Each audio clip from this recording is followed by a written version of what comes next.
35 కోట్ల రూపాయలను జూలై 18న నేరుగా రైతు ఖాతాలలో ప్రభుత్వం జమ చేసింది. దీనివల్ల 11,34,000 మంది రైతన్నలు రుణ విముక్తి పొందారు. రెండో దశలో 6,190 కోట్ల రూపాయలను జూలై 30న నేరుగా రైతు ఖాతాలలో ఈ ప్రభుత్వం జమ చేసింది.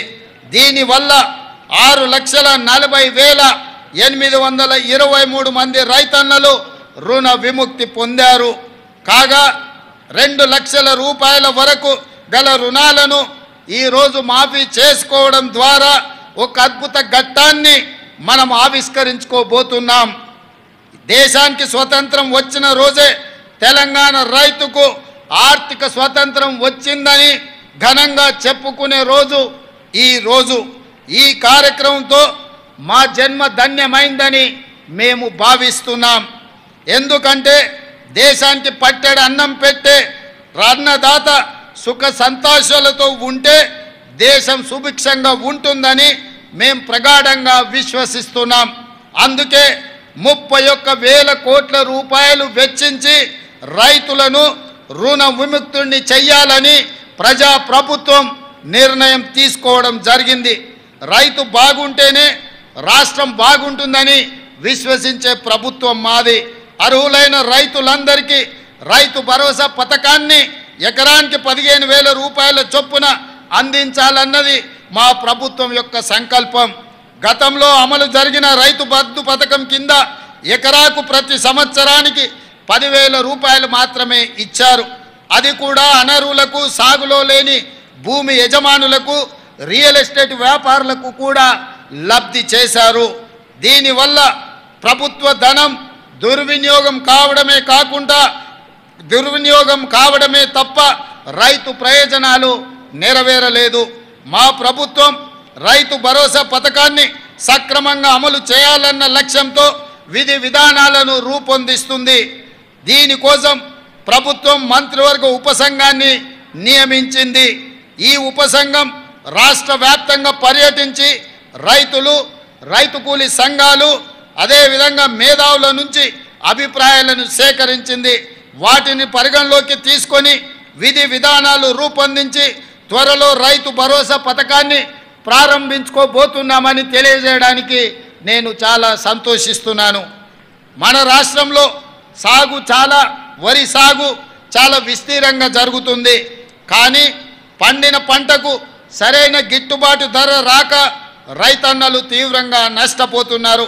రాష్ట్రంలో సన్న రకం వరి ధాన్యం సాగును ప్రోత్సహించేందుకు క్వింటాలుకు 500 రూపాయల బోనస్ చెల్లించాలని నిర్ణయించాం. దీనికి 33 రకాల వరి ధాన్యాలను గుర్తించాం. రైతులకు గిట్టుబాటు ధరను కల్పిస్తూ కొనుగోలు కేంద్రాల ద్వారా ధాన్యం కొనుగోలు చేస్తున్నాం. రైతు సౌకర్యార్థం మొన్నటి రబీ సీజన్లో ధాన్యం సేకరణ కేంద్రాలను సంఖ్య 7,178కి పెంచాం. రైతుల నుంచి కొనుగోలు చేసిన ధాన్యానికి 48 గంటల్లోనే చెల్లింపులు చేస్తూ వస్తున్నాం. వ్యవసాయానికి 24 గంటల ఉచిత విద్యుత్తును అందిస్తున్నాం. నకిలీ విత్తనాల అక్రమార్కులపై మా ప్రభుత్వం ఉక్కు పాదంతో అణిచివేస్తుంది. అదేవిధంగా రైతులకు పంటల బీమా పథకం వర్తింపజేయడానికి ఈ సంవత్సరం నుంచి ఫసల్ బీమా యోజన పథకంలో చేరాలని నిర్ణయించాం. ఈ పథకం కింద రైతుల తరఫున బీమా ప్రీమియాన్ని ప్రభుత్వమే చెల్లిస్తుంది. రైతులకు పైసా ఖర్చు లేకుండా పంటలకు పూర్తి భద్రత కలుగుతుంది. ఈ పథకం ద్వారా రైతులకు ఆధునిక సాంకేతిక విధానాలు, పంటల దిగుబడికి సంబంధించిన శాస్త్రీయ పద్ధతులు తెలియజేయడానికి రైతు నేస్తం కార్యక్రమాన్ని మా ప్రభుత్వం ప్రారంభించింది. ఉద్యాన పంటల సాగు, ఆయిల్ ఫామ్ సాగుకి ప్రభుత్వం ప్రోత్సాహకాలు అందిస్తుంది. అదేవిధంగా భూమి లేని రైతు కూలీలు దుర్భర జీవితాలు గడుపుతున్నారు. రోజు కూలీ చేసుకుంటూ కూలీ దొరకని నాడు కుటుంబాలను పోషించలేక ఇబ్బందులు పడుతున్నారు. వారిని ఆదుకోవడం కోసం భూమి లేని ప్రతి నిరుపేద రైతు కూలీకి సంవత్సరానికి 12,000 రూపాయల ఆర్థిక సాయాన్ని ఈ ఏడాది నుంచే మా ప్రభుత్వం అందించనుంది. ఇది చాలా సంతోషకరమైన సందర్భం. అదేవిధంగా మిత్రులారా, రైతుల పాలిట శాపంగా మారిన ధరణి సమస్యలపై మా ప్రభుత్వం ప్రత్యేక దృష్టి సారించింది. ధరణి అమలులో అవకతవకలు, లోపభూయిష్ట విధానాల కారణంగా రైతులకు ఎంతో కష్టం కలుగుతుంది. ధరణిలో అనేక అవకతవకలు జరిగినట్టుగా గుర్తించాం.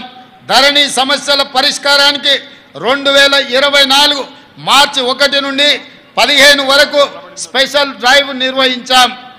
ధరణిలో సమస్యల పరిష్కారం చేయలేని